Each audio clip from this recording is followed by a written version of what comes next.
বাংলাদেশের ঐতিহ্যবাহী জেলা মানিকগঞ্জ হরিরামপুর থানার অন্তর্গত বলরা ভাড়ারিয়া সাতানি কারামাতিয়া মাদ্রাসা এতিমখানার উদ্যোগে ৪৪তম ৫ দিন ব্যাপী ঐতিহাসিক তাফসিরুল কোরআন মাহফিলের সমাপনী রজনীর স্বনামধন্য সভাপতি জনাব ফাহমিদ করিম ভূঁইয়া দামাত বারকাতুহুমুল আলিয়া এ মাহফিলে এই ৫ দিন যে সমস্ত আলেম ওলামা কথা বললেন তাদের কথাগুলো আমল করার তৌফিক কামনা করছি, আল্লাহ যেন দান করেন। বাংলাদেশের বীর সন্তানদের ভেতরে অন্যতম শহীদ শরীফ ওসমান হাদি রহমতুল্লাহ আলাইহি, ওনার জানাজা ছিল গায়েবানা। আমি নিজে পড়িয়েছি কুষ্টিয়াতে মাগরিবের আগে। এটা শেষ করে গোসল করলাম মাগরিবের নামাজ পড়িয়ে। সারা দিন এতগুলো প্রোগ্রাম গোসলও করতে পারি না। এরপরে এই যে গাড়ি টান দিয়ে ফেরিঘাটে এসে একটু সময় লস হয়ে গেছে। তারপরও আল্লাহ সুস্থ শরীরে আমার এখানে 9:30টায় ওঠার কথা ছিল, আধা ঘন্টা লেট হয়ে গেছে। যেভাবেই হোক আল্লাহ যে জায়গা মতো পৌঁছিয়ে দিয়েছেন, আপনারা খুশি তো? মঞ্চে বসা ওলামা ইকরাম, আমি আলেমদের সম্মান কামনা করেছি। কাদের কথা বলা লাগবে ভাই? আজ বাংলাদেশে আলেম নামে বহু জালেম আমরা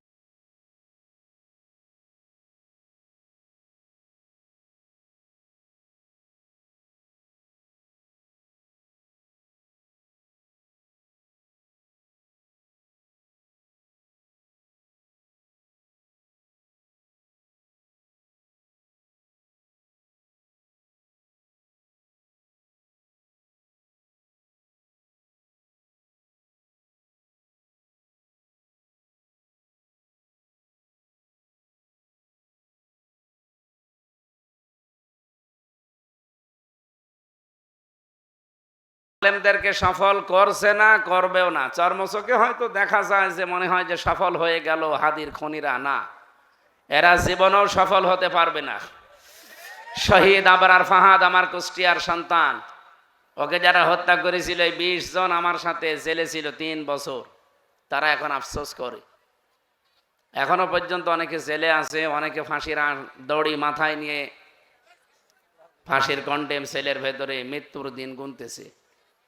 এই জন্য জালেম যারা, তারা সফল হয়নি, হচ্ছে না, কিয়ামত পর্যন্ত হওয়ার সম্ভাবনা নেই। এ গ্যারান্টি দিয়েছেন কে? এবং জালেমদেরকে আল্লাহ ভালোবাসছে না, বাসবেও না। সুতরাং আল্লাহ যদি কাউকে ভালো না বাসে, তারে বেইজ্জতি করার দায়িত্বও তিনি নেন।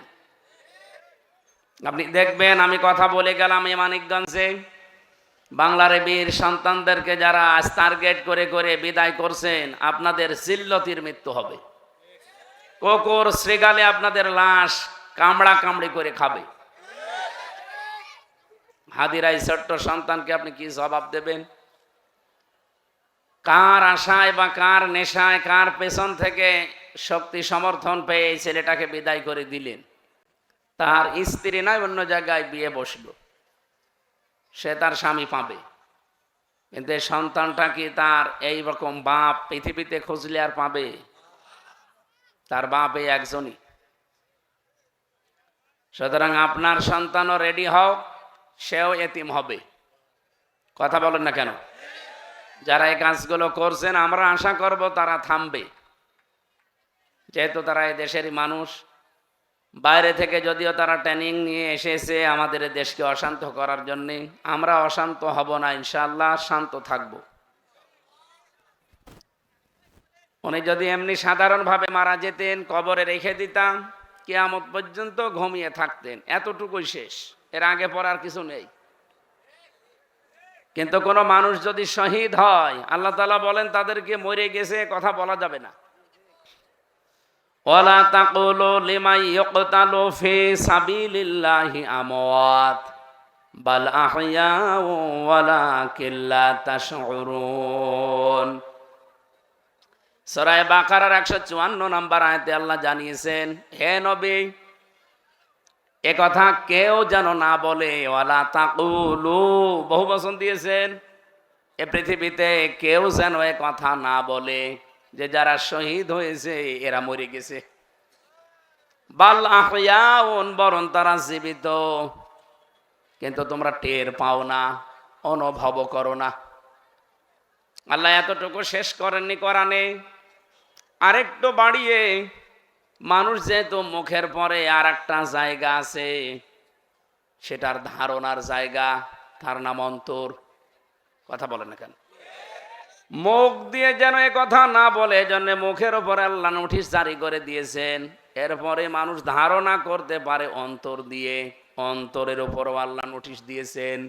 ওয়ালা তাহসাবান্নাল্লাযীনা কুতিলু ফি সাবিলিল্লাহি আমওয়াতা বাল আহইয়াউন ইনদা রাব্বিহিম ইরযাকুন।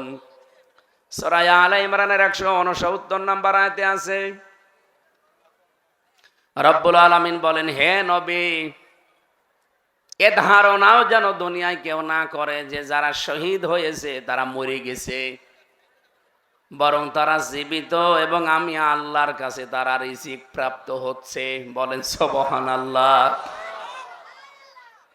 বলেন তো, ঘুমিয়ে থাকলে খাওয়া লাগে? জবাব দেবেন, ঘুমিয়ে থাকলে খাওয়া লাগে?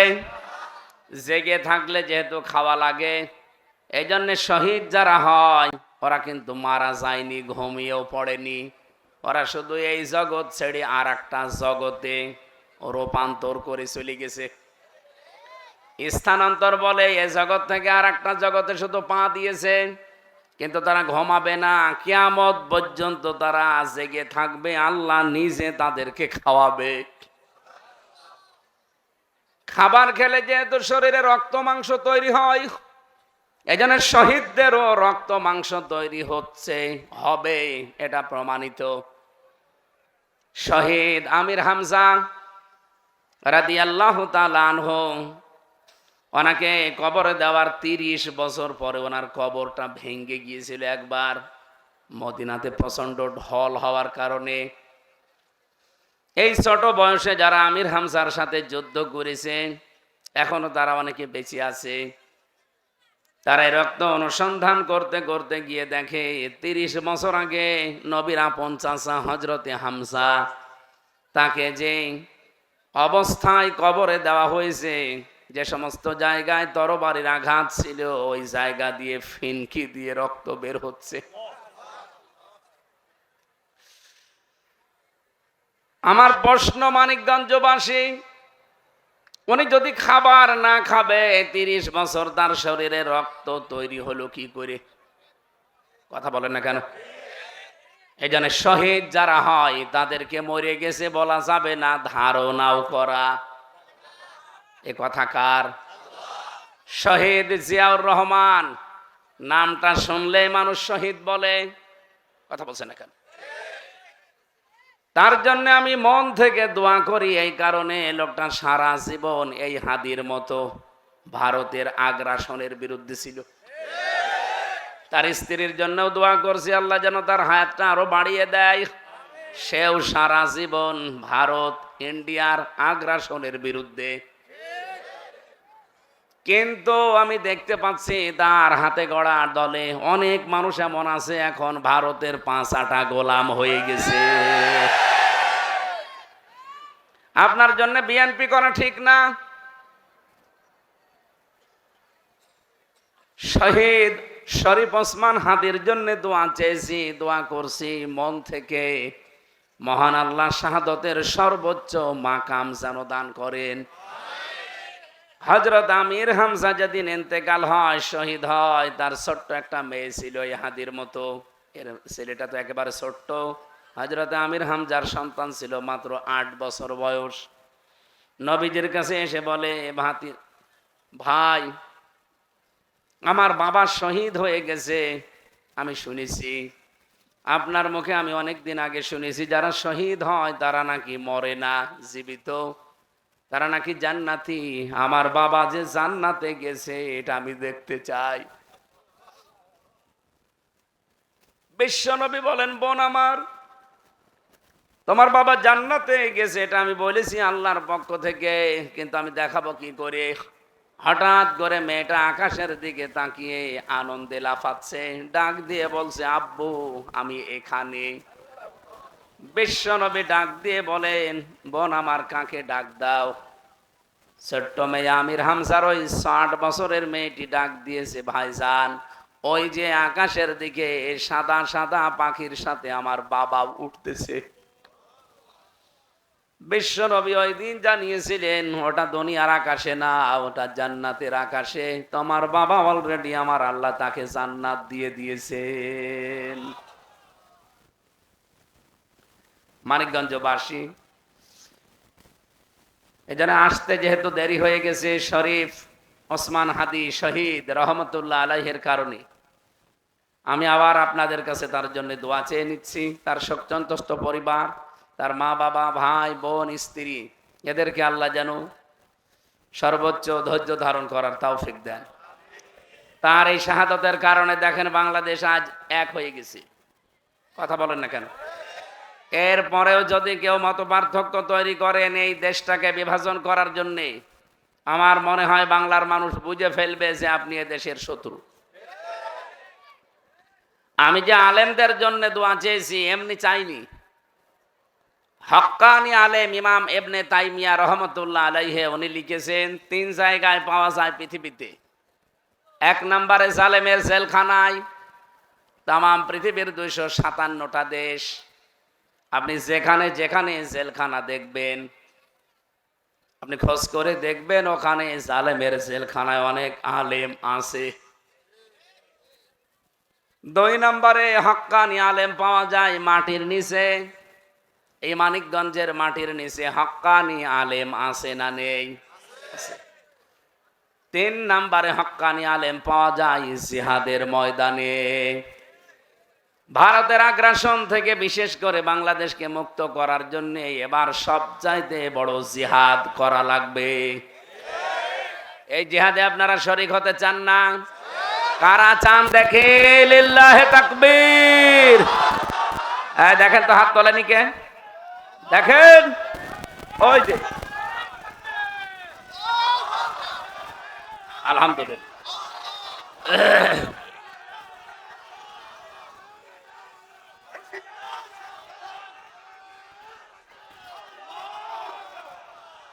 আলহামদুলিল্লাহ ভাই, আমরা সময় খুব কম পাবো। আমার সকাল 6টা থেকে অনুষ্ঠান শুরু, এখানে ঘন্টা খানিক বা ঘন্টা 2 কথা বলতে চাই। আপনারা আমাকে সাপোর্ট দেবেন না ইনশাআল্লাহ? সামনে বসে আজকের মাহফিলের প্রধান আকর্ষণ আপনারা। আপনারা না আসলে আমির হামজা না, আমির হামজার বাপ আসলেও কিছু হইতো? বলেন, কিছু হইতো না। এখানে এত কথা বলা যাবে না ভাই। আর আপনারা এই যে একটু পিছিয়ে বসেন তো ভাই, আপনি আপনি আপনি একটু পিছিয়ে বসেন, ঠিক আছে।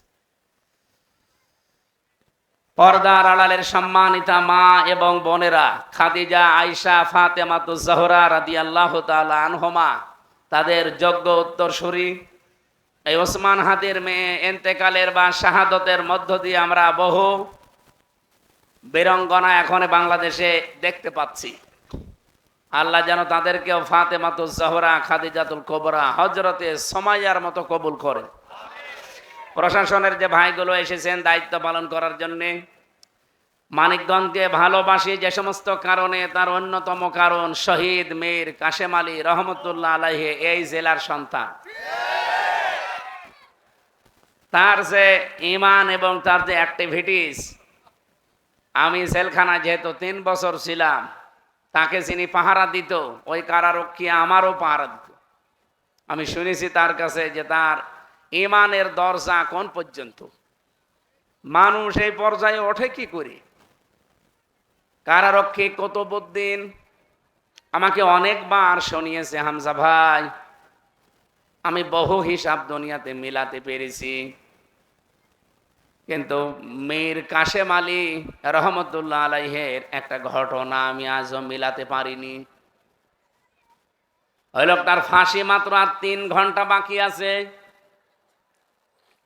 আমি দায়িত্ব ওই সময় ছিলাম, জিজ্ঞাসা করলাম, স্যার আর সময় নেই, আপনি রেডি হন। উনি বলছে রেডি হব মানে, বলছে 10টা 1 মিনিটে আপনার ফাঁসি। এখন মাত্র 7টা বাজে, 3 ঘন্টা আছে, আপনি প্রস্তুতি নিয়ে নেন, জল্লাদ এসে পড়বে। কুতুবউদ্দিন কারারক্ষী ভাই আমারে বলছে, দেখলাম প্রশ্ন ছুড়ে দিল কুতুব ভাই, 3 ঘন্টা তো অনেক সময়, আমি 2 ঘন্টা ঘুমিয়ে গেলাম, 1 ঘন্টা আগে আমারে ডেকে দেবেন। ঠিক দেখলাম ঘুমিয়ে গেল, ডেকে দিলাম, গোসল করে ওযু করে নামাজ আদায় করে আমারে বলছে আমি রেডি হয়েছি, চলেন। আমি রেডি হয়ে গেছি, চলেন, এই কথাটাও মেন কথা না, মেন কথা উনি ঘুমাইলো কি করে। আরে ভাই আমিও তো জেলে, আমি নিজে ভিকটিম, 3 বছর আমার কমপক্ষে 900 থেকে 1000 খানিক ঘুমের বড়ি লেগেছে, প্রায় প্রতিদিনই খেতাম, ঘুম আসতে চায় না ভেতরে। ফাঁসির ওই কন্ডেম সেলের ভেতরে 24 ঘন্টা একা একা থাকা, মনে হয় জিন্দা কবরে বসে আছি। কোনো যোগাযোগ নেই 3 বছর, কারো সাথে সাক্ষাৎ নেই, কারণ আমার সাথে কেউ সাক্ষাৎও করতে চাইতো না ভয়ে। এত বড় কঠিন মামলা দিয়ে ভেতরে রেখে দিয়েছিল। হাসানা না হাসিনা? হাসিনা। আর আজকের তেলাওয়াত কিন্তু আয়াত হচ্ছে হাসানা, হাসিনা না। কত ভাইকে আমি ওই দিন বলেছিলাম যে আপনি তো মিলাতে পারেননি যে কেন তার ঘুম এসেছে, আমি মিলিয়ে ফেলেছি। সূরা হামিম সাজদার 30 নম্বর আয়াত আমি তাকে ওই দিন শুনিয়েছিলাম, ইন্নাল্লাযীনা ক্বালু রাব্বুনাল্লাহ, নিশ্চয় যারা এই কথা বলতে পারে আমাদের রব আল্লাহ, সুম্মাস্তাকামু, এটা বলার পরে যারা টিকে থাকে, শুধু রব আমাদের আল্লাহ বলার পরে যারা টিকে থাকবে না, এর পরবর্তী যে কথাগুলো আল্লাহ তাদের জন্য দেয়নি, এই জন্য সুম্মাস্তাকামু, আল্লাহকে রব বলার পরে যারা টিকে থাকতে পারে। বলেন তো বাংলাদেশে অনেক মানুষ আমরা আল্লাহকে রব বলি, কিন্তু টিকে থাকতে সবাই পারি? কেউ চেয়ারের কাছে বিক্রি হয়ে যায়, কেউ টাকার কাছে বিক্রি হয়ে যায়, তখন আর রবের কথা মনে থাকে না। অথচ এই লোকটা বিক্রি হয়নি, বাইরের দেশ থেকে চলে এসেছিল।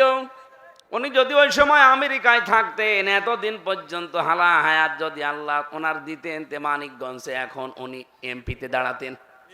কথা বলেন না কেন? এখানে যেহেতু বাড়ি মনে হয় এই হরিরামপুর সিংগাইর, এখানের জন্য তিনি প্রতিনিধি হতেন। বলেছিলেন না, আমার মরণ যে দিন আছে ওই দিন হবে, 1 সেকেন্ড আগেও হবে না, পরেও হবে না। এটা বলতে যত সহজ, এটা কাজে পরিণত করা অত সহজ না। আপনি দেখিয়েছেন ফাঁসির দড়ি কোনোদিন? আমার চোখের সামনে দিয়ে কত মানুষ আমি দেখলাম ফাঁসি দিতে, মাঝে মাঝে দেখতাম আমার সামনে দিয়ে নিয়ে যাচ্ছে ওই ফাঁসির কন্ডেম সেলের সামনে দিয়ে, আল্লাহু আকবার বলে চিৎকার দিতে দিতে যাচ্ছে। একটা মানুষ আর 2-3 মিনিট পরে মরে যাবে, চোখের সামনে দিয়ে চলে যাচ্ছে, যে বিদায় পৃথিবী, চলে গেলাম। উনি আমারে বলছিল যে ওনার ঘুম এসেছে, তাহলে আল্লাহকে রব বলার পরে টিকে ছিল, এই কারণে আমি বলছি না এখনো শেষ হয়নি। তাতানাজ্জালু আলাইহিমুল মালাইকা, তাতানাজ্জাল এটা মোজারে, বর্তমান ভবিষ্যৎ, প্রেজেন্ট ফিউচার। মালাকুন 1 বছর, মালাইকা বহু বছর। সত্যি যারা পৃথিবীতে আল্লাহকে রব বলার পরে টিকে থাকতে পারবে, আল্লাহ পাক তাদের জন্য ফেরেশতা 1 জন 2 জন না, হাজার হাজার ফেরেশতা দুনিয়ায় পাঠাচ্ছে, পাঠাবে। ফেরেশতারা এসে কি বলবে? আল্লাহ তাখাফু ওয়ালা তাহজানু, কোনো ভয় নেই, কোনো চিন্তা নেই, ওয়া আবশিরু বিল জান্নাহ, ওই জান্নাতের সুসংবাদ দিতে এসেছি। আমি তাফসীর পড়তে গিয়ে আয়াতটা ফি জিলালিল কোরআনে দেখেছিলাম, ওই সময় জেলখানায়। মুফাসসির লিখেছেন ফেরেশতা এসে কি বলে জানেন? যেহেতু সৈয়দ কুতুব রহমতুল্লাহ আলাইহি জেলখানায় ছিলেন, উনি জেলে বসে এই তাফসীরটা লিখেছিলেন ফি জিলালিল কোরআন। উনি এই তাফসিরে লিখেছে, মানুষ যখন আল্লাহকে রব বলার পরে টিকে থাকতে পারে, আল্লাহ পাক যখন তার কাছে ফেরেশতা পাঠায়, ফেরেশতা এসে তার কানের কাছে মুখ নিয়ে বলে, বান্দা চিন্তা নেই। কিসের চিন্তা? হয়তো চিন্তা হতে পারে যে আমার ছেলে ব্যারিস্টার আরমান গুম হয়ে আছে। এই চিন্তা আসা স্বাভাবিক কিনা বলেন তো? আমার ছেলের কোনো খোঁজ নেই, কোনে আছে কেউ জানে না। আমার স্ত্রী অসুস্থ হয়ে হাসপাতালে, আমার দলের লোকগুলো সব পালিয়ে বেড়ায়, হাজার লক্ষ মামলা নিয়ে কেউ জেলে আছে। আমার হাজার হাজার প্রতিষ্ঠান দেশে বিদেশে লক্ষ লক্ষ মানুষের কর্মসংস্থান তৈরি হয়েছে। এগুলো নিয়ে চিন্তা আসতে পারে। এই জন্য আল্লাহ তাকওয়া দিয়েছেন, তাহজানও দিয়েছেন। ভয়ও করবা না, চিন্তাও নেই, কোনো টেনশন করার দরকার নেই। চলে আসো, ডাক দিয়েছি। যা কিছু রেখে আসলে সব আমার আল্লাহ দায়িত্ব নিয়ে নিয়েছে। কুতুবকে বলেছিলাম, আল্লাহর বান্দা কুতুব ভাই, অবশ্যই ফেরেশতা শহীদ মীর কাশেম আলীর কানের কাছে কথা বলেছিল যে চিন্তা নেই, চলে আসেন। আপনার ছেলে ব্যারিস্টার আরমান, আপনার স্ত্রী, আপনার দলের লোক সব আল্লাহ দেখবে। এই জন্য তিনি 2 ঘন্টা ঘুমিয়েছিলেন, নাই তো ঘুম আসার কথা না। আরে ভাই, আমি নিজে ভিকটিম বলছি না, বলতে আমার কাছে এখন যত সহজ মনে হচ্ছে। আমি ওই কন্ডেম সেলে যখন ছিলাম, এ কথা বলতে অত সহজ ছিল না। আমিও বসে বসে কেঁদেছি। আপনি চিন্তা করেন তো কোন লেভেলে গেলে মানুষ এই চিন্তা ভাবনায় এই দুনিয়া থেকে বিদায় নিতে পারে। যে ছেলেটা গুম হয়ে আছে, তাও যেমন তেমন ছেলে না, ছেলে ব্যারিস্টার।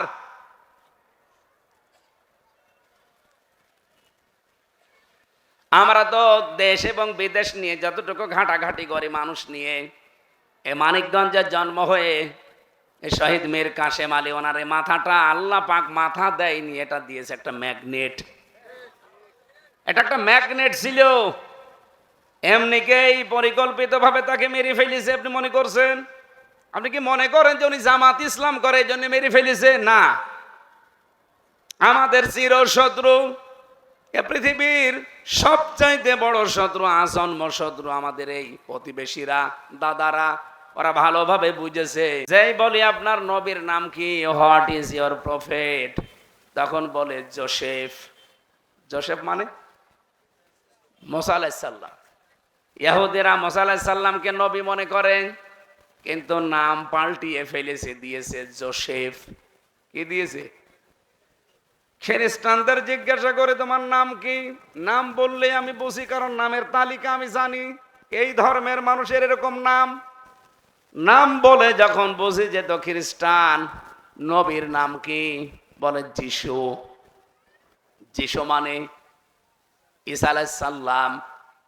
ওরা নবীদের নাম পাল্টিয়ে পাল্টিয়ে নিজেদের মন মতো করে ডাকে। ইব্রাহিম নবীকে ওরা ডাকে আব্রাহাম বলে। আমি তেলাওয়াত শুনেছিলাম, মিশরে তেলাওয়াত করছিল হযরতে ইব্রাহিম আলাইহিস সালামের নামকে ইব্রাহাম বলে, আব্রাহাম বলে। ওরা দাউদ নবীর নাম পাল্টিয়ে দিয়েছে ডেভিড। এরকম নবীদের নাম, সাহাবীদের নাম এখন আবার আধুনিক যুগে আমরা দেখতে পাচ্ছি ওদের উত্তরসূরি যারা আছে তারা আলেমদের নামও পাল্টিয়ে দিচ্ছে। আল্লামা দেলাওয়ার হোসাইন সাইদি, তার নাম পাল্টিয়ে দিয়েছে দেল্লু শিকদার। এই কথা বলেন না কেন? আল্লামা সাইদির বাবার নাম মাওলানা ইউসুফ সাইদি, অথচ দেল্লু শিকদার যে লোকটা পাড়ের হাটে বাড়ি, আমি তো সবচেয়ে বেশি থাকি পিরোজপুরে মাহফিলে, খোঁজ খবর নিয়ে আমি জিজ্ঞাসা করে দেখেছি, অথেন্টিক সূত্র পেয়েছি, দেল্লু শিকদারের বাবার নাম রসুল শিকদার। অথচ জালেমরা নাম পাল্টিয়ে তার কিন্তু ফাঁসির আদেশ দিয়েছিল, শেষে আমৃত্যু দিয়েছে। এদেশের একজন মুরব্বী আলেম, হেফাজত ইসলামের আমির ছিলেন, তার নামও জালেমরা পাল্টিয়ে দিয়েছে তেতুল হুজুর। দিয়েছিল না? ওনার নাম কি তেতুল হুজুর?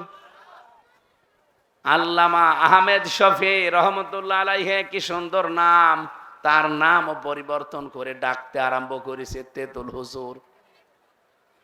এমনকি জেলে যাওয়ার আগে আমার নামও ছাতা পাল্টিয়ে দিয়েছিল। আমার নাম ধরে ডাকতো যে পিসকে হুজুর।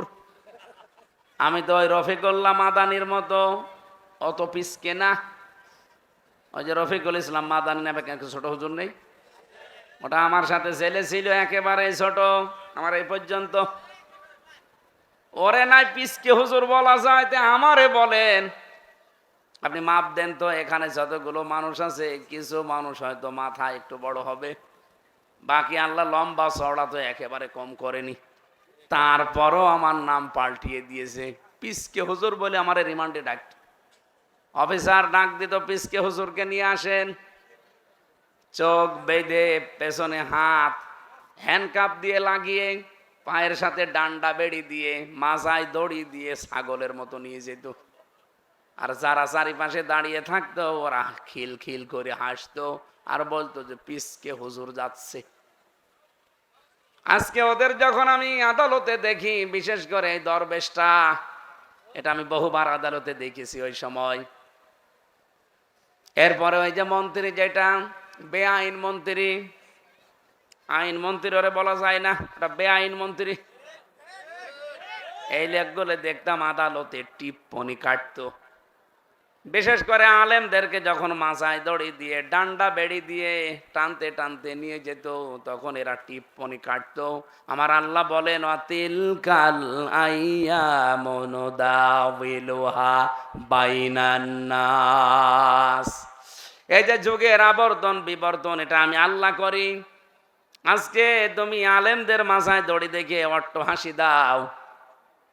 ইন্নাল্লাযীনা আজরামু কানু মিনাল্লাযীনা আমানু ইয়াদহাকুন। নিশ্চয় পাপিষ্ঠ যারা, মুজরিম যারা, এরা ইমানদার মানুষদেরকে দেখলে টিপ্পনি কাটে, হাসে, অট্ট হাসি দেয়। এ কোরআনের সাথে সব মিলে যায়, আমি দেখেছি। আল্লাহ পোড়াটা উল্টি আজ ওদের ঘাড়ে ফেলেছে। কথা বলেন না কেন? এখান থেকে আপনারা শিক্ষা নেওয়া যায়।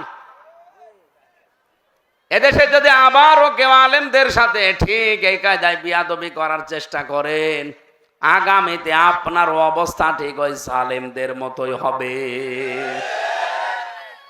ও মানিকগঞ্জবাসী, আমি যে কথা তুলেছিলাম আপনাদের কাছে, কোরআনে কারিম এমন অথেন্টিক, এর ভেতরে কেউ ডান থেকে বাম থেকে উপর থেকে নিচ থেকে কিচ্ছু ঢোকাতে পারবেন না। ঢোকালে আবুল সরকারের মতো ধরা খাবেন।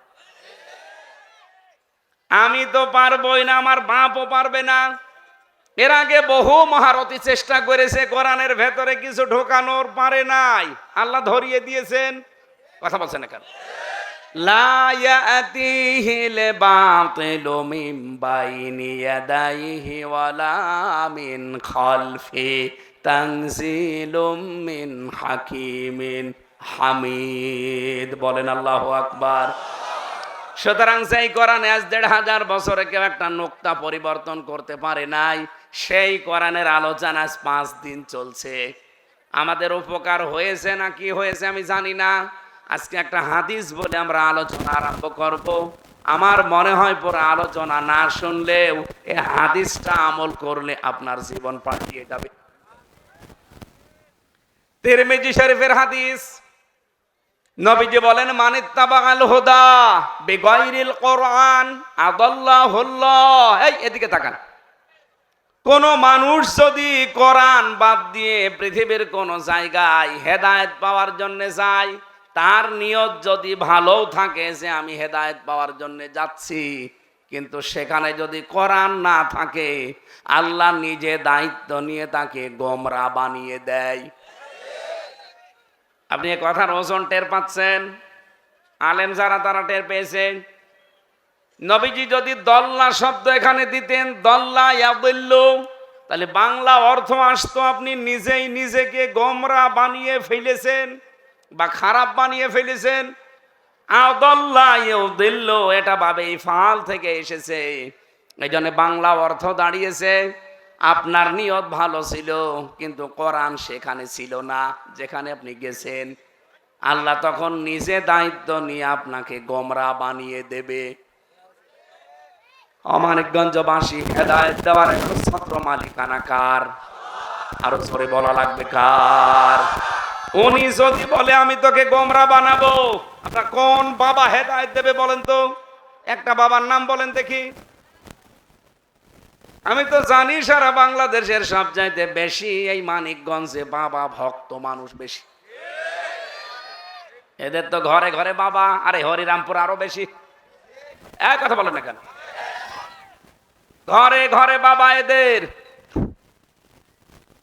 আপনি বাবারে ডাকেন কিন্তু নিজের বাবা বাদ দিয়ে না। এক কথা বলছেন না কেন? বলেন তো, নিজের বাবা বাদ দিয়ে যদি কেউ শ্বশুর আব্বাকে বারবার আব্বাজান বলে, তাহলে নিজের বাবার মনে দুঃখ লাগার সম্ভাবনা নেই? আমি যেহেতু বাবা, আমি তো টের পাই যে লাগবে। এই পৃথিবীতে নিজের বাবাকে এই শীতের সময় একটা কম্বল কিনে দেন না, একটা সোয়েটার কিনে দেন না। কোন বাবা কোন জায়গায় গাছতলায়, আস্তলায়, বাঁশতলায় বসে আর আপনি সব নিয়ে চলে যান? এগুলো বন্ধ করা লাগবে। যারা এই ধোঁকাবাজি করে খাচ্ছে, আল্লাহর কসম আমি কোরআন পড়ে এতটুকু জেনেছি, কিয়ামতের দিন এই বাবা একটা আপনার সাথে উঠবে না। আপনি যদি কিয়ামতে আল্লাহর দরবারে দাঁড়ান, স্রেফ একা উঠা লাগবে। এটা আমি বানালাম। বলেন বলেন। সূরা মারিয়াম 16 নম্বর পারার 10 নম্বর পৃষ্ঠার 15 নম্বর লাইনের 95 নম্বর আয়াতে আছে, আল্লাহ পাক বলেন কুল্লুহুম আতিহি ইয়াউমাল কিয়ামাতি ফারদা।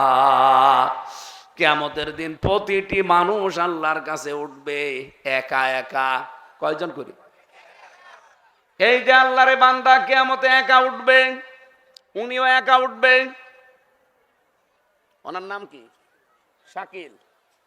কিয়ামতের দিনে শাকিলকে আল্লাহ স্রেফ একা দাঁড় করাবে তার সামনে। যদি হিসাব চায়, আল্লাহ যে বিচার ব্যবস্থা বানিয়েছেন, আল্লাহ পাক যদি বিচার করেন ন্যায় বিচার, শাকিল না শাকিলের বাবাও বাঁচবে না।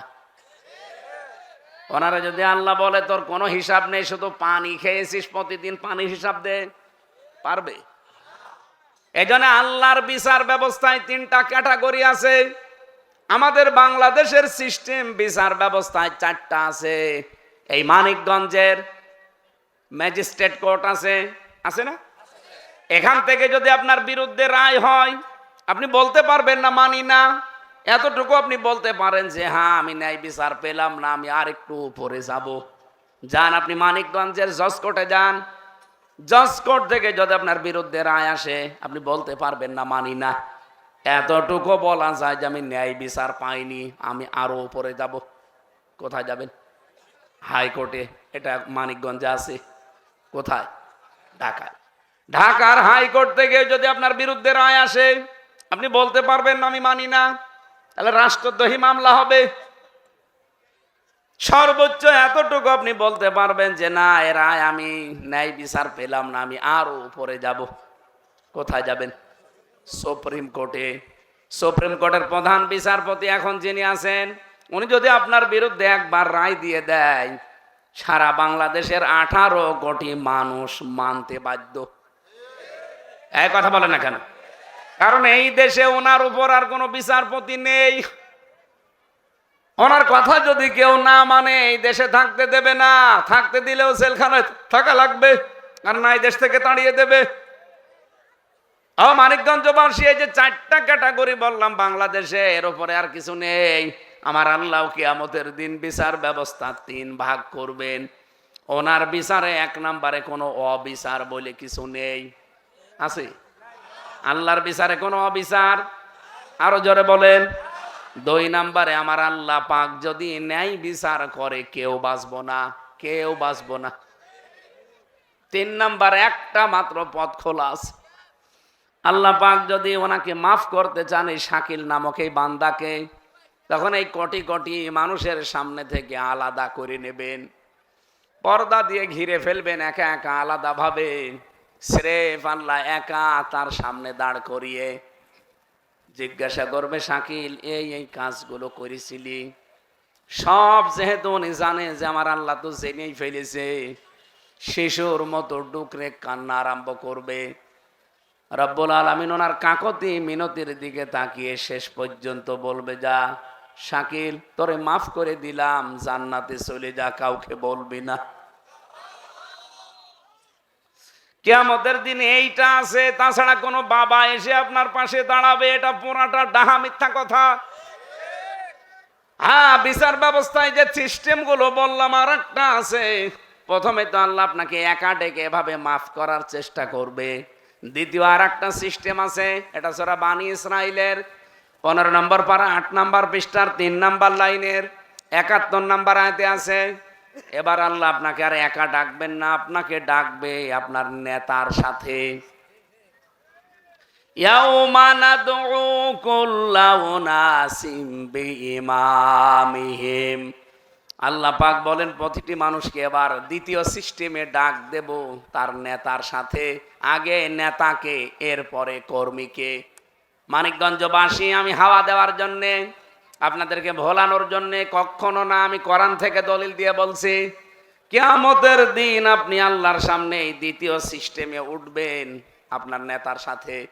যেই নেতার আদর্শ দুনিয়ায় মানেন, ওই নেতার সাথে আপনাকে আল্লাহ ডাক দেবে। এটা যদি রাজনীতি মনে করে কেউ মন খারাপ করে চলে যান, আপনার কপালে আগুন লাগবে। আমি তো নিজে বানিয়ে বলছি না, কোরআনে আছে, ব্যাখ্যাটা শোনালাম। আপনার নিজের জীবনে এখন প্রশ্ন করেন তো, যেই নেতার আদর্শ আপনি মানেন, কিয়ামতের দিন যদি ওই লোকটা আপনার সামনে দাঁড়ায় আর আপনি তার পেছনে দাঁড়ান, আল্লাহ যদি তার দিকে তাকিয়ে এরপরে আপনার দিকে তাকায়, বলেন তো আল্লাহর কেমন মনে হতে পারে? আপনার কি মনে হয় যে আমার নেতার যা অবস্থা, তার দেখলে আল্লাহ মাফ করবে? তার চেহারার দিকে তাকালে শয়তানের কথা মনে হয়? এক কথা বলেন না কেন? তার চরিত্রের দিকে তাকালে শয়তান ফেল। শয়তানও এত নিচে নামে না। তাহলে আপনি এখন নিজেই বলছেন যে এরকম নেতার পেছনে আমি আছি, যারা কিয়ামতের দিন আমার সামনে দেখলে আল্লাহ তারেও মাফ করবে না, আমারও মাফ করবে না। তাহলে এখনই আপনার পরিবর্তন হওয়ার দরকার কিনা? আরো জোরে বলেন। সুতরাং কারো উপরে ভরসা করে কোনো লাভ নেই। এখানে একটা হাদিসের ব্যাখ্যা পড়তে গিয়ে দেখলাম, কিয়ামতের দিন আপনার এই নেতা, আপনার ভাই, আপনার মা বাবা, আপনার স্ত্রী, আপনার সন্তান, যা পরিচিত দুনিয়ায়, এদিকে তাকান, সবার সাথে আল্লাহ পাক আপনাকে দেখা করাবে। দেখা হলেই তারা পালাবে। আবার বলছি, ইয়াউমা ইয়াফিরুল মারউ মিন আখিহি ওয়া উম্মিহি ওয়া আবিহি ওয়া সাহিবাতিহি ওয়া বানি ওয়া ফাসিলাতিহি আল্লাতী তুবি। এই সমস্ত আয়াতের সামারাইজ হচ্ছে, কিয়ামতে আপনাকে আল্লাহ প্রথমে দেখা করাবে আপনার ভাইয়ের সাথে, মায়ের সাথে, বাবার সাথে, স্ত্রীর সাথে, বন্ধুর সাথে, সন্তানের সাথে, এমনকি জ্ঞাতি গোষ্ঠী যারা আছে, ও ফাসিলাতিহি আল্লাতী তুবি, যারা আপনাকে আশ্রয় দিত বিপদে পড়লে, এই মানুষগুলোকে আপনি দেখবেন। কিয়ামতে এরকম চাটিয়াল ময়দানে যখন উঠেই দেখবেন, ওই তো আমার ভাই দেখা যায়, সঙ্গে সঙ্গে সে পেছন থেকে পালাবে। আল্লাহ বলেন মাও পালাবে, বাবাও পালাবে। তাফসিরে ফি জিলালিল কোরআনে মুফাসসির লিখেছেন, এমনও আছে যে সন্তান মায়ের পায়ে ধরে 500 বছর জড়িয়ে কাঁদবে। 500 বছর পরে মা ওর মুখে লাথি দিয়ে বলবে, কে তুই? দুনিয়ায় আমার বিয়েই হয়নি, সন্তান পাবো কোথায়? অথচ যেই মা আপনাকে 10 মাস 10 দিন তরমুজের মতো বহন করেছে পেটে, সেই মা 500 বছর পরে লাথি দেবে। আমার এখানে হাদিসটা বলার একটা উদ্দেশ্য আছে এবং একটা শিক্ষা আছে। এদিকে তাকান, সবার সাথেই তো আপনার দেখা হবে আর পালাবে তারা, কিন্তু এই দুনিয়ার জীবন শেষ হয়ে যাওয়ার পরে আর কোনো দিন অনন্তকাল একজন মানুষের সাথে আপনার দেখা হবে না, সে হচ্ছে আপনার বোন। কে? কথা বলেন না কেন? বোন মানে আপনার মায়ের পেটের যে বোন, আপন বোন, এইটার সাথে আর কোনোদিন দেখা হবে না, এই দুনিয়ার জীবনে শেষ। আপনি যদি জান্নাত পান জান্নাতে চলে যাবেন, যদি জাহান্নামে যান জাহান্নামে যান, কিন্তু এই বোনটার সাথে আর কোনো দিন আপনার দেখা হবে না। মুসলমানেরা খুব আবেগ নিয়ে বলছি, যাদের বোন আছে, এ বিষয়টা খুব সেনসিটিভ বিষয়। দুনিয়ায় যাদের বোন আছে তাদেরকে ফাঁকি দিয়েন না, তাদের হকটা অন্তত দুনিয়ার এই জীবনে আদায় করেন। বহু মানুষ আছে আদায় করতে চায় না, খালি মাঠের জমি দেয় আর বলে বাড়ির জমিও দেওয়া লাগবে। বাড়ির জমি দেওয়া লাগবে মানে? সাহাবায়ে কেরামের জীবনী পড়েছি, তারা যখন বাবার সম্পদ ভাগ করতেন, মাঠের জমি বাড়ির জমি তো দিতেন, বাড়িতে যে খাবার খাওয়ার গ্লাস আছে গিলাসটাও ভাগ করে দিতেন। আর এখানে বহু আল্লাহর ওলি বসে আছে, বোনকে শুধু মাঠের জমি দেয়, বাড়ির জমি দিতে গেলে মন খারাপ করে। তোমারে জন্ম দিয়েছে তোমার বাবা, আর ওইটাকে ডাউনলোড করে নিয়ে আসা। বলেন কোন কারণে দিতে চান না? বোনের জমি ফাঁকি দিয়ে জাল দলিল করে অথবা জোর করে লিখে নিয়ে সেটা বিক্রি করে উনি হজে যাচ্ছে আলহাজ হওয়ার জন্যে। ওর হজ কবুল হওয়া তো দূরের কথা, জেদ্দার বিমান বন্দরও আসবে না। কথা বলেন না কেন? এই জন্য সাবধান মানিকগঞ্জবাসী, বোন যাদের আছে, আমি জানি আমরা ভাই, আমার একটা বোন আছে, এখানে আমরা যত ভাই আছি, এই যে এর ভেতরে কোরআন শরীফ আছে, এই কোরআনের কসম দিয়ে বলছি, কোন ভাই আমরা চাই না যে আমার বোনকে আমি ফাঁকি দেই। কিন্তু আমরা দেখি 100 জনের 90 জন পরিবারে ফাঁকি দেয় তার বোন।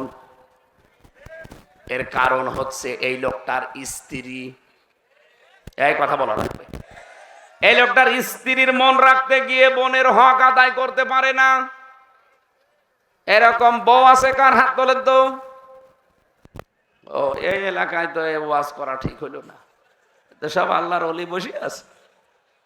আলহামদুলিল্লাহ, মেয়েরা যারা এসেছেন কোন এলাকা থেকে বউ হয়ে এলাকায় এসেছেন আমি জানি না, একটা স্বামীও হাত তুলতে পারে না, ভয়ে নাকি অন্য কারণে তাও তো বুঝলাম না। যাই হোক, তারপরেও তো ভালো। হ্যাঁ, মানিকগঞ্জের মেয়েরা ভালো আলহামদুলিল্লাহ। খালি ওই ফাইটটা যায়টা একটু সমস্যা ছিল। কোনে আছে ফাইটটা যায়? জেলখানায় আছে। এবার ফেটে যাক, সব ফেটে চুরি চলে যাক। এখানকার না, এই এলাকারই তো শুনি। হ্যাঁ, যত আল্লাহর ওলি আল্লাহ সব এই এলাকায় দিয়েছে। আর আমার কুষ্টিয়ায় একেবারে বড় বড় অলিগুলো, ওই যে হানিফ, ইনু, লালন শাহ, মানে সারা বাংলাদেশে গাঁজা খাওয়ার একটাই শুধু জায়গা আছে, পুলিশ পাহারা দিয়ে গাঁজা খাওয়ায়, লালনের মাজার। আপনাদের এই মানিকগঞ্জের বিভিন্ন থানা থেকে বউ, ছেলে, মেয়ে, বেটার বউ নিয়ে চলে যাচ্ছে নিরাপদে গাঁজা খাওয়ার জন্য। আমার ভাইরা, আমি যে হাদিসের ব্যাখ্যা বলতে চাচ্ছিলাম, আমার মনে হয় আপনি বুঝে ফেলেছেন। কোরআন যেখানে নেই সেখানে কেউ যদি ভালো হওয়ার নিয়তেও যায়, তাকে খারাপ বানাবে কে? তাকে খারাপ বানাবে আমির হামজা। বলেন বলেন, তাহলে হাদিসটা কি এখানে আজকে মেনে চলা যাবে না? আরো জোরে বলেন। আজকেই সিদ্ধান্ত নেওয়া লাগবে, আমি বাবার কাছে যাব, দরবারে যাব শিক্ষার জন্যে, কিন্তু যেই দরবারে কোরআনের শিক্ষা নেই, ওই দরবারে আমি ভালো হওয়ার নিয়তে গেলেও আমাকে খারাপ বানিয়ে দেবে কে? সুতরাং যেই দরবারে কোরআন নেই ওই দরবারে আমি যাব। আরো জোরে। বাংলাদেশে 73টা দল, এখন যেই দলের কর্মসূচিতে কোরআন নেই, কোরআনের নিয়ম নীতি নেই, ওই দল যদি আমার বাবাও তৈরি করে, ওই দলে আমি নেই। এবার আওয়াজ কমে গেছে। এই ভাই, আমি কি আমার কথা মানতে বলছি? আমি রাসূলুল্লাহর কথা মানার জন্য বলছি। এই কথা বলেন না কেন? সিদ্ধান্ত আপনাকে নেওয়াই লাগবে। কেন আসলেন মাহফিল শুনতে বলেন? আপনি যদি মেনেই নেওয়ার মন মানসিকতা তৈরি না করেন, এই লোক দেখানোর জন্য এসে আপনার কোনো লাভ হবে না। আমার কথা যদি কোরআন হাদিসের বাইরে যায়, আপনাকে মানার দরকার নেই। আমি তো আয়াত, পারা, পৃষ্ঠা, লাইন, রুকু, সূরার নাম, তাফসীরের নাম বলে দিছি, বাড়িতে যে মিলিয়ে নেবেন।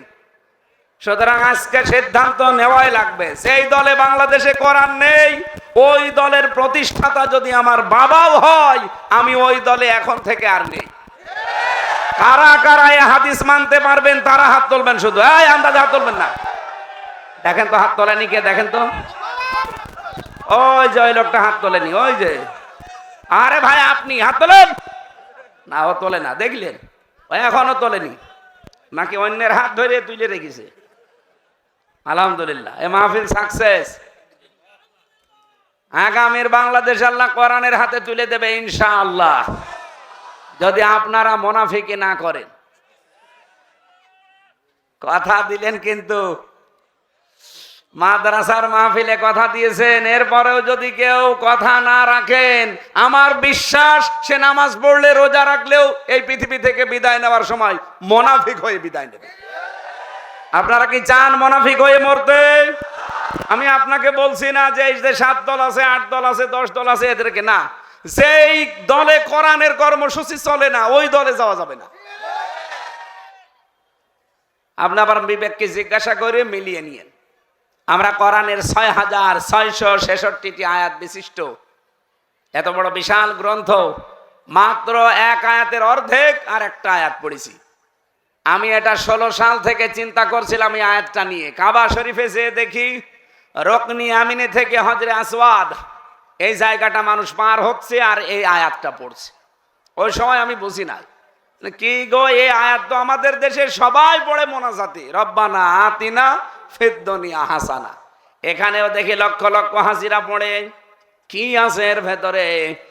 আমি ওই দিন থেকে আয়াতের পেছনে লেগে আছি, চিন্তা ভাবনা করে করে প্রায় 42টার উপরে তাফসিরের সাথে মিলিয়েছি আয়াতটা।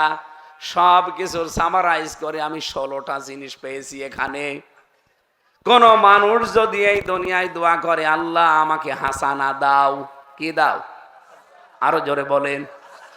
আমরা কি এই দোয়া বাংলাদেশে করি না করি না? ও মানিকগঞ্জের মানুষেরা, আপনারা দেখবেন আপনার দোয়া কি আসলে কবুল হলো নাকি ঝুলে আছে। কেউ যদি দুনিয়ার হাসানা চায়, আল্লাহ যদি তাকে দিয়ে দেয়, তাহলে যে 10টা জিনিস দুনিয়ায় পাবে। দুনিয়ার হাসানা 10টা, কয়টা? আপনি দেখেন তো এই 10টা পেয়েছেন কিনা? আফিল আখিরাতি হাসানা, আখিরাতের হাসানা দিও। নবীজি বলেন আখিরাতের হাসানা 5টা জিনিসকে বলা হয়। কোন মানুষকে আল্লাহ যদি এই 5টা জিনিস দেয়, তাহলে সে আখিরাতের হাসানাও পাবে। 3 নম্বরে আছে ওয়াকিনা আযাবান্নার। আল্লাহ তুমি আমাকে না, ওয়াকিনা আমাদের সবাইকে জাহান্নামের আগুন থেকে বাঁচাও। আল্লাহ নিজে জবাব দিচ্ছেন, হে নবী, জাহান্নামের আগুন থেকে বাঁচার উপায় একটা। কয়টা? তাহলে ওইদিকে 10, এইদিকে 5, আর এই 1 কত? আরো জোরে বলেন, বলেন বলেন। সারাটা জীবন সেই ছোটবেলা থেকে আমিও দোয়া করছি, রব্বানা আতিনা ফিদ দুনিয়া হাসানা। কোনদিন একটু ভাবলাম না যে হাসিনা, এই হাসানা পালাম কিনা। ও সাতার নাম মুখ দিয়ে বের হয়ে যাচ্ছে যে আসলে আমি হাসানা পেয়েছে কিনা। আমি হাসানার অর্থ পেয়েছি 33টা। 1 নম্বরে কল্যাণ, কামিয়াবি, স্বস্তি, শান্তি, নিরাপত্তা। একটা একটা করে তাফসিরে আপনি দেখবেন 33টা অর্থ মুফাসসির লিখেছেন। আমরা দুনিয়ার হাসানা পেয়েছে কিনা আজকে এখান থেকে মিলিয়ে তারপরে বাড়ি যেতে চাই। এই দোয়াটা শুধু করে শেষ করে দেবার আল্লাহ কবুল করবে না। ও দোয়া করে আমার লাভ কি? আমি আজকে দেখতে চাই আল্লাহ আমার দোয়াটা কবুল করলো কিনা, নাকি মাথার উপরে শেষ আরশে পৌঁছালো। আমাদের দোয়া হয়তো মাথার উপর থেকে আরশ পর্যন্ত যায়, কিন্তু সেতে অনেকগুলো বাধা আছে। এই বাধাগুলো আপনাকে পুরাটা তুলে দেওয়া লাগবে। আমরা দেখি আমরা কয়টা পেয়েছি। এবার আপনি জবান খুলে কোরআনের আয়াতটা একবার পড়েন, জবান খুলে সবাই একবার পড়েন। আমরা তাফসিরে যেতে চাই। রব্বানা আতিনা ফিদ দুনিয়া হাসানা ওয়া ফিল আখিরাতি হাসানা ওয়া কিনা আযাবান্নার। এর ভেতরে কয়টা জিনিস আছে? 16টা। বলেন বলেন। শাকিল ভাইকে বলছি, আপনি কি চান এই 16টা জিনিস দুনিয়ায় আপনাকে আল্লাহ দিক? চান না? সারা জীবন দোয়া করেছে নামাজের পরে, আমরা তো দেখি এই দেশে সালাম ফেরানো হলেই মানুষ বলে রব্বানা আতিনা ফিদ দুনিয়া হাসানা, আল্লাহ দুনিয়ায় হাসানা দাও। আল্লাহ বলেন দুনিয়ার 1 নাম্বার হাসানা কোরআনে কারিম পাওয়া। যারা কোরআন পেয়েছে তারা দুনিয়ার হাসানা পেয়েছে। আমি শাকিল ভাইকে বলছি ওনার চেহারা আমার ভালো লেগেছে, বলেন তো আপনি কোরআন পেয়েছেন কিনা? ইনশাআল্লাহ, আলহামদুলিল্লাহ। এবার আমার প্রশ্ন, কোরআন যদি কেউ পেয়ে থাকে দুনিয়ায়, আল্লাহ নিজে বলছে সে 4টা জিনিস পাবে দুনিয়ায়। কোরআন পাওয়ার অর্থ হচ্ছে 4টা জিনিস পাওয়া। এই তথ্যটা পাবেন সূরা বাকারা 1 নাম্বার পারা 18 নাম্বার পৃষ্ঠার 4 নাম্বার লাইনের 121 নাম্বার আয়াতের প্রথম অংশে আছে। আমি একটা সেমিনারে গিয়েছিলাম মালয়েশিয়া, আন্তর্জাতিক ইসলামিক ইউনিভার্সিটি। ওখানে প্রায় 42টা দেশের শিক্ষক এসেছিল, 120টা দেশের ছেলেমেয়েরা। আমারও কথা বলতে দিয়েছিল কয়েক মিনিট। আমি তাকওয়ার উপরে কিছু কথা বলেছিলাম। এক একজনকে এক একটা বিষয় দিয়েছে সারা দিন ব্যাপী। আমি দেখলাম ওই জায়গায় এই আয়াতের ব্যাখ্যা আন্তর্জাতিক যারা স্কলার তারা এইভাবে তাফসির থেকে নিয়ে এসেছে। আমি ওইটা শোনাতে চাই।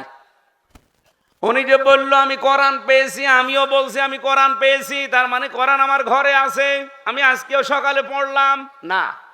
কেউ যদি কোরআন পেয়েছি তাহলে সে দুনিয়ার হাসানা পেয়েছে। সে কমপক্ষে 4টা জিনিস দুনিয়ায় করবে। ওনার থেকে শুরু হবে। উনি এই 4টা জিনিস যদি দুনিয়ায় করে থাকে তাহলে দুনিয়ার হাসানা পেয়েছে, ওনার মোনাজাত কবুল হয়েছে। কোন দলিল দিলাম জানো? সূরা বাকারার 121 নাম্বার আয়াতে। তো এখনই ভুলে যাচ্ছে, তো বাড়ি যেতে যেতে সব ভুলে যাবে। আল্লাহ রাব্বুল আলামিন বলেন, খেয়াল করেন, আল্লাযীনা আতাইনাহুমুল কিতাবা ইয়াতলুনাহু হাক্কা তিলাওয়াতি। আমি আল্লাহ যাদেরকে কোরআন দিয়েছি, কিতাব দিয়েছি। কোরআনের নাম 55টা, তার 2 নাম্বার নাম হচ্ছে কিতাব। আল কোরআন, আল কিতাব, আল ফুরকান, আন নূর, আল হুদা। কেউ কেউ জিকিরও বলেছে।